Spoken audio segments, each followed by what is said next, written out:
श्रीमद कुंज विहारे नमः। श्री स्वामी हरिदास विजय तीर्थराम।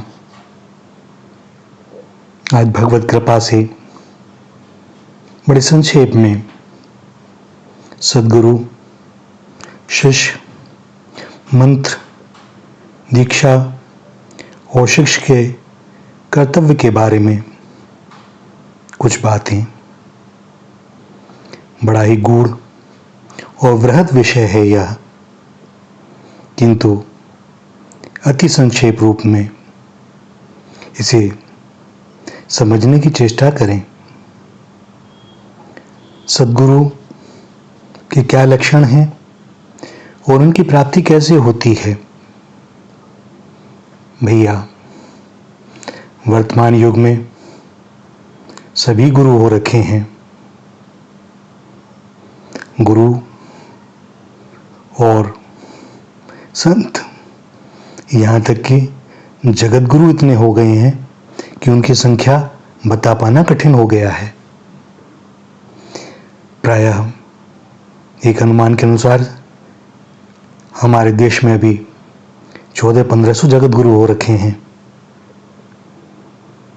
क्या कहा जाए, गुरु दीक्षा इस तरह से दी जाती है मानो रेवड़ी बांटी जा रही हो। न ये जानना कि शिष्य के चित्त की भूमि अभी किस प्रकार की है, उसका किस प्रकार का रहन सहन है, खान पान है, चरित्र है, आचरण है। नहीं, कोई आवश्यकता नहीं है जानने की। एक साथ बैठा के सबको दीक्षा दे दी जाती है। एक तस्वीर दे दी गई, एक माला दे दी गई, बस गुरु हो गए, बन गए शिष्य। जितनी बड़ी जमात उतने बड़े गुरु, और धीरे धीरे वे स्वयं ही बन जाते हैं जगत गुरु। अब जिसके पास अपनी मूल पूंजी ही कुछ नहीं है, वह किसी को क्या देगा। पर सब भ्रमित हैं। एक धार्मिक दुकानदारी चल निकली है, कलयुग की बलिहार है।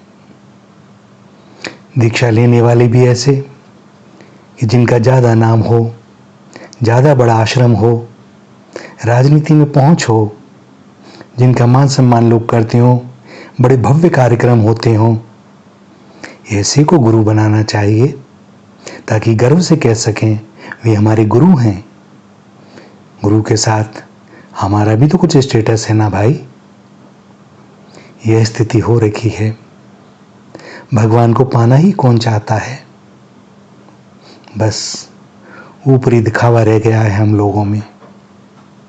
और ऐसे में गुरु मिले तो मिले कैसे, क्योंकि आप गुरु को खोज ही नहीं सकते। वह तो भगवान की ही कृपा होती है, किसी संत रसिक की कृपा होती है, और गुरु मिलते हैं अनायास ही। उनका दर्शन मात्र से चित्त में हलचल होने लगती है। कहीं मलिनता के भीतर से पुराना कोई बीज उमंगने लगता है, मानो फूट पड़ने को आतुर। बस यही है वो। किंतु बुद्धि, हमारा रहन सहन, हमारा स्टेटस बहुधा हमें रोक लेता है। क्या कर रहे हो। यही होता है हम लोगों के साथ। कुछ लोग कहते हैं पानी पी जाए छान के, गुरु की जय जान के। भैया, पानी तक की तो बात सही है, लेकिन गुरु को तुम कैसे जानोगे। यदि तुमने गुरु को जान लिया तो तुम ही गुरु हो गए उनके। गुरु को कौन जान सका है। गुरु है कौन। एक वासुदेव कृष्ण के अतिरिक्त वे ही तो जगत गुरु हैं। कृष्णम वंदे जगत गुरु। भैया, जो भी वास्तव में गुरु हैं वो भगवान का ही रूप हैं और भगवान ही गुरु रूप में हमें कल्याण का मार्ग दिखाने के लिए आते हैं। सच्चा गुरु, सद्गुरु कभी भी आपको अपने में नहीं लगावेगा, वह तो लगावेगा भगवान में ही। आप उनके पास जाओ, वे ज़्यादा देर बैठने ना देंगे, आपकी शंका का समाधान करेंगे और कहेंगे लग जाओ उन्हीं में, न कि यहीं रुको, सेवा में लग जाओ, कुछ कमरे बनवाओ, आश्रम बने भव्य, हमारा भी नाम हो तुम्हारा भी नाम हो, एक जमात खड़ी हो बड़ी सी, एक संप्रदाय खड़ा हो। भैया, सच्चे संतों को, सद्गुरु को इन सब की कोई आवश्यकता नहीं। वे तो स्वयं जगदाधार के हैं। सृष्टि में ऐसी कौन सी चीज है जो उनकी नहीं है? भगवान के नाते जब भगवान ही उनके हैं तो समस्त सृष्टि उनकी है। अब क्या अपना, क्या पराया, और आवश्यकता कौन सी? मान अपमान से परे उनके पास वह संपत्ति है जो रहती है उनके पास। यहाँ की लौकिक संपत्ति कब जानी है किसी के साथ? न किसी के साथ गई है, न कभी जाएगी। यह हमारी मूर्खता है कि जीवन भर हम लगे रहते हैं अचल संपत्तियों को खड़ा करने में, इस चल देह के लिए जो कभी भी किसी भी क्षण निकल जाएगी इसमें से। तो बात वही सद्गुरु की। कान में मंत्र देने वाले और द्रव्य की आशा रखने वाले गुरु संसार में बहुत हो गए हैं, परंतु सद्गुरु, खास करके प्रेम मार्ग के गुरु, भैया बड़े गिने चुने हैं, उंगलियों पर गिनने लायक, और बड़े बिरले, और मिलते भी बिरले को ही हैं जिनके हृदय में एक भगवान के प्रेम के प्रति अन्य कोई चाह आकांक्षा नहीं। भगवान ही उनको पहुंचाते हैं उनके पास, या भेजते हैं उनको उनके पास जिन्हें भगवत प्राप्ति की कामना है। फिर भी मूलतः एक सद्गुरु में ऐसे गुण होने चाहिए जिससे परखा जा सकता है।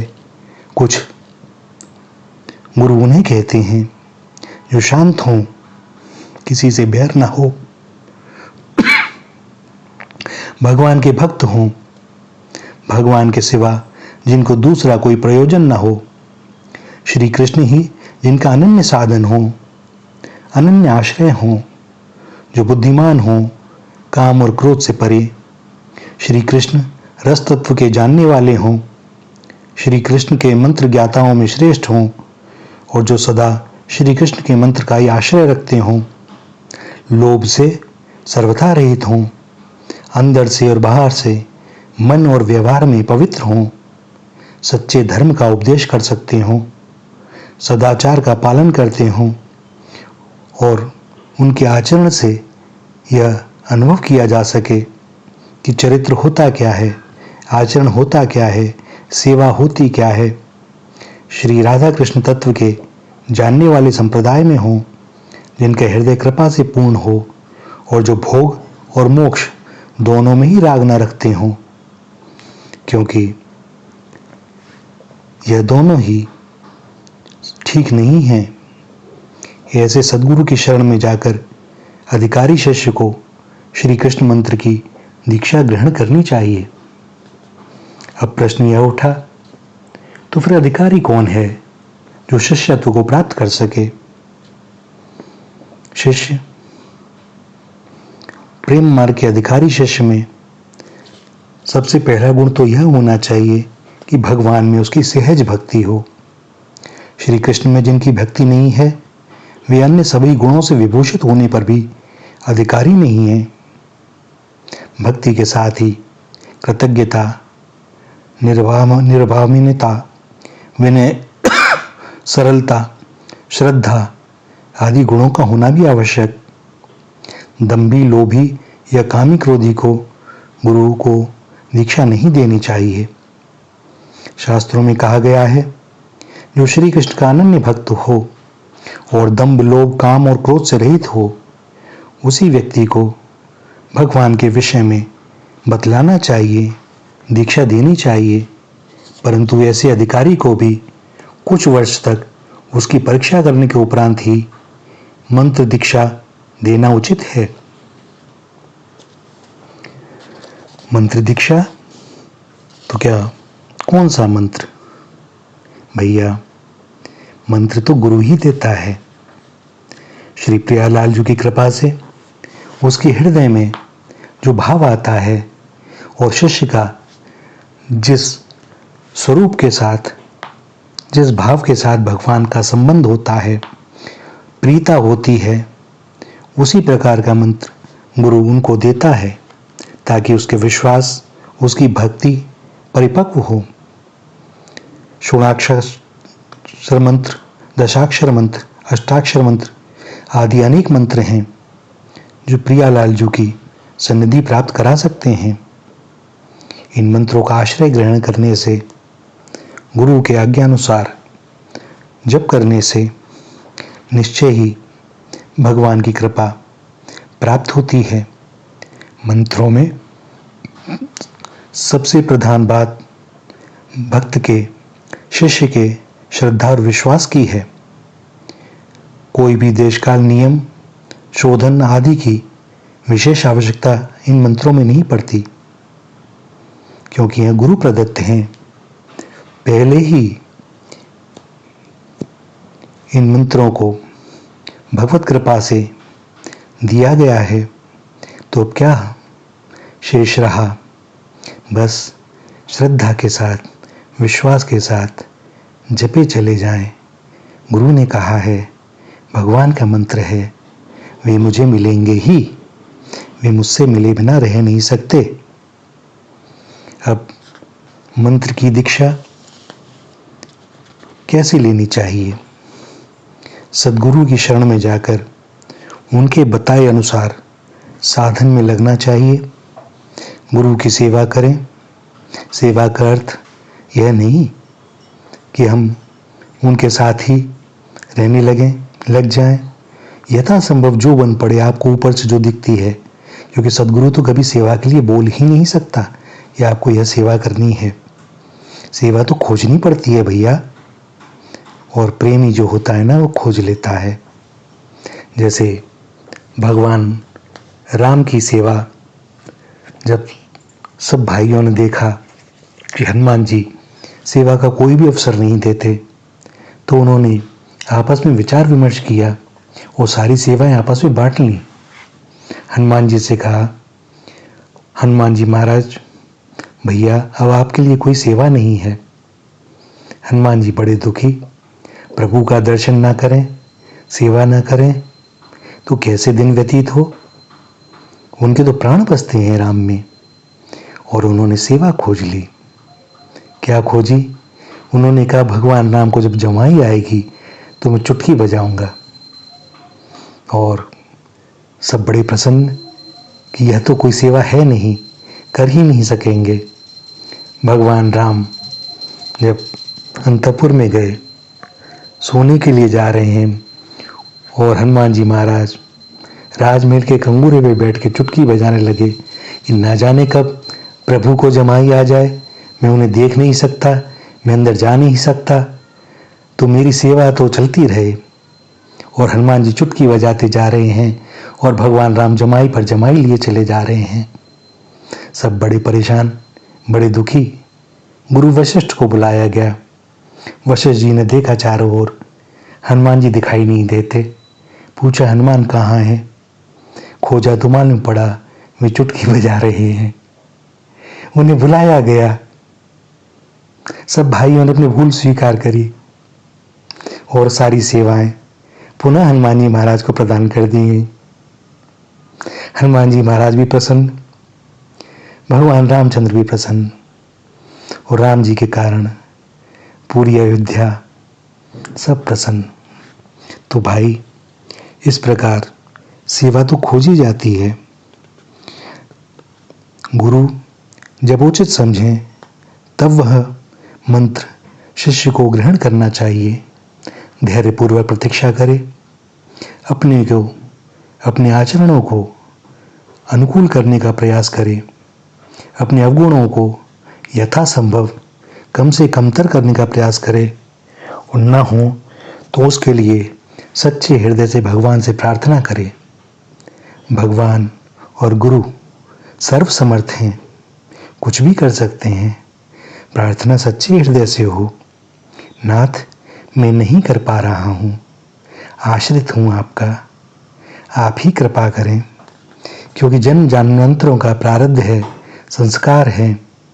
यह बार बार जन्म लेने के कारण, बार बार विषय भोगों में रमने के कारण अब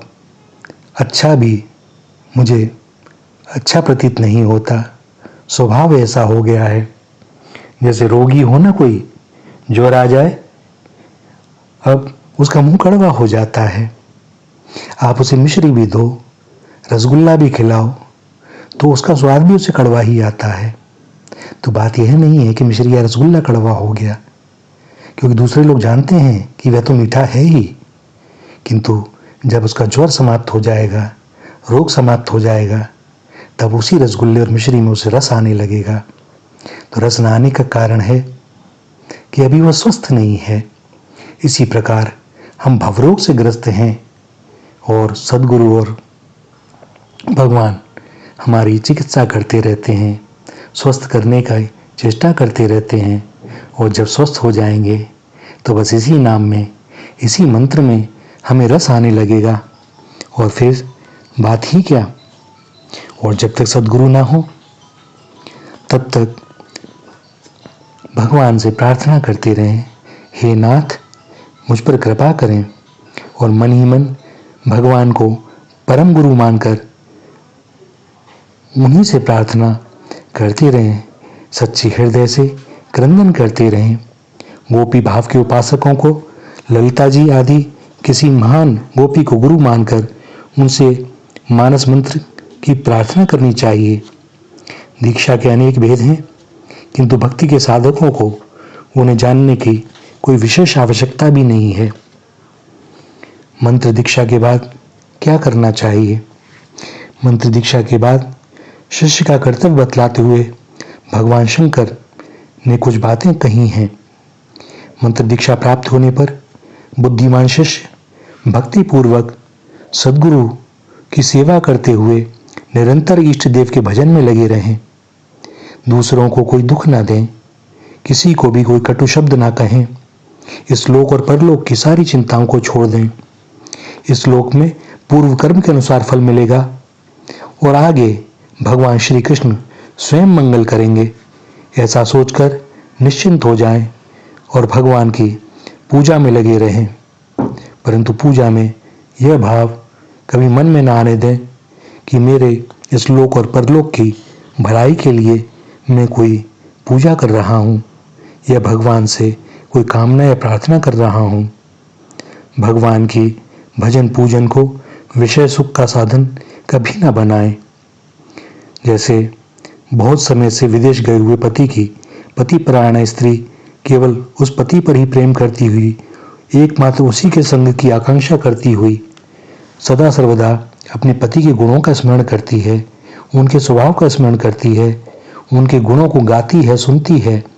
इसी प्रकार शिष्य को एकमात्र श्री कृष्ण में आसक्त होकर उनके गुणों और लीलाओं को सुनना, गाना और स्मरण करना चाहिए। पतिपरायण साध्वी पत्नी जैसे अपने सर्वस्व को पति के अर्पण कर, पति को ही परम गति मानकर प्रतिक्षण बिना विराम शरीर मन वाणी से पति की सेवा में लगी रहती है और इसी में परमानंद का अनुभव करती है। इसी प्रकार शिष्य को श्री कृष्ण की सेवा में प्रेम पूर्वक निरंतर लगे रहना और इसी में परमानंद का अनुभव करना चाहिए। एकमात्र श्री कृष्ण के ही अनन्य शरण होना चाहिए, दूसरा कुछ भी उसके लिए साध्य साधन नहीं होना चाहिए। दूसरे देवताओं को न तो इष्ट भाव से पूजना चाहिए और न किसी अन्य देव की निंदा ही करनी चाहिए। उसे अपने इष्ट को छोड़कर दूसरे को स्मरण करने का भी अवसर क्यों मिले? दूसरे के झूठे भोजन को न करें, दूसरे के पहने हुए वस्त्र न पहने, दूसरे के विचार वालों से वाद विवाद न करें, श्री कृष्ण की, अन्य देवता की और भक्त की निंदा न सुने, अपने इष्ट देव के अनुकूल आचरण करें, प्रतिकूलता का सर्वथा त्याग कर दें, निरंतर अनन्य होकर चातक की वृत्ति से भगवान श्री कृष्ण का स्मरण करते रहें। गोस्वामी तुलसीदास जी महाराज चातक की व्रति का सुंदर वर्णन करते हैं। हे बादल, चाहे तुम ठीक समय पर बरसो या जीवन भर कभी न बरसो, प्रेमी याचक चातक को तब भी तुम्हारी यह आशा बनी रहेगी, वह तो तुम्हें छोड़कर दूसरे की ओर ताकेगा भी नहीं।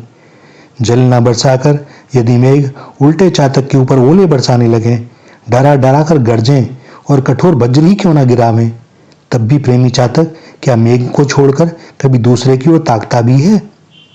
प्रेमी चातक का अपने प्रीतम मेघ के दोषों की ओर कभी ध्यान ही नहीं जाता।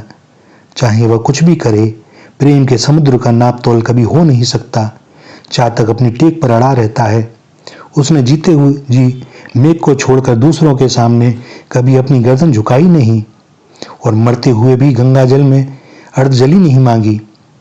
शास्त्र कहते हैं, जैसे चातक सहज ही प्राप्त सरोवर, नदी और समुद्र आदि को छोड़कर एकमात्र मेघ की ही याचना करता है, प्यास से मर जाता है, किंतु गंगा जल या अन्य किसी जल की ओर देखता भी नहीं, ताकता भी नहीं। इसी प्रकार शिष्य भी एकमात्र अपने इष्ट देव का ही आश्रय करे। सब में भगवत बुद्धि रखें। जो भी अन्य इष्ट के स्वरूप हैं, उन सब में अपने इष्ट को ही माने। आप कृष्ण को मानते हैं, राम जी के मंदिर में जाते हैं तो मन में यह भाव आवे, मेरे कृष्ण ही यहाँ राम के रूप में विराजमान है, मेरे ही तो इष्ट हैं। लोगों की ऐसी भावना है तो देखो यहाँ राम बन गए, लोगों की ऐसी भावना है तो यहाँ शंकर बन गए।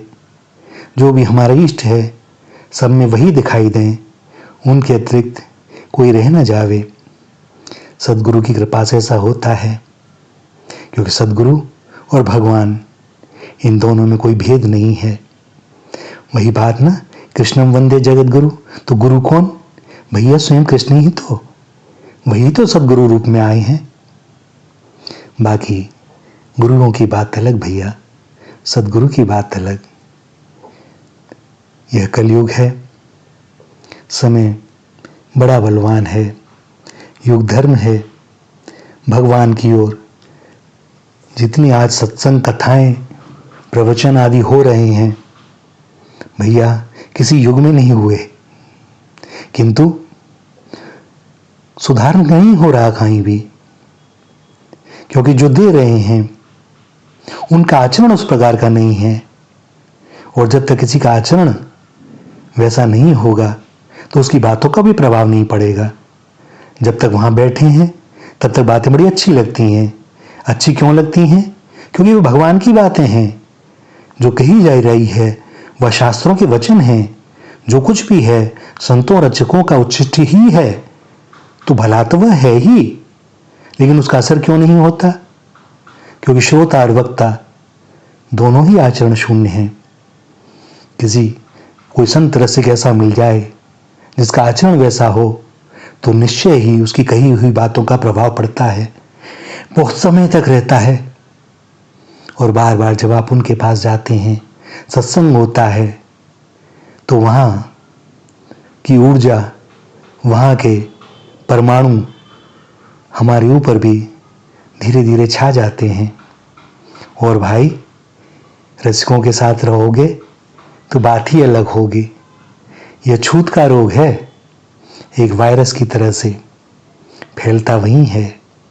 क्षेत्र बड़ा सीमित है, श्रीधाम, वृंदावन और ब्रज, क्योंकि यही प्रेम भूमि है। सारे छूत के रोगी इधर ही मिलते हैं, लेकिन और रोग वाले भी हैं यहाँ, जो दिखावा करते हैं किंतु रोगी हैं नहीं। तो जो वास्तव में रोग में पड़ना चाहते हैं, जो उस वैद्य को चाहते हैं कि वही हमारी चिकित्सा करे, और वह चिकित्सा नहीं करता। लोग बड़ा चिल्लाते हैं कि वैद्य आवे, वैद्य आवे, और जो वैद्य आता है ना, उस रोग को और बढ़ा जाता है। और रोगी भी प्रसन्न, और चिकित्सक भी प्रसन्न। अद्भुत रीत है यहाँ की। यह श्री किशोरी जी का वृंदावन, मेरी श्री प्रियालाल का वृंदावन, मेरे स्वामी जी का वृंदावन। आहा, क्या कहा जाए। श्री राधा, श्री राधा, श्री राधा।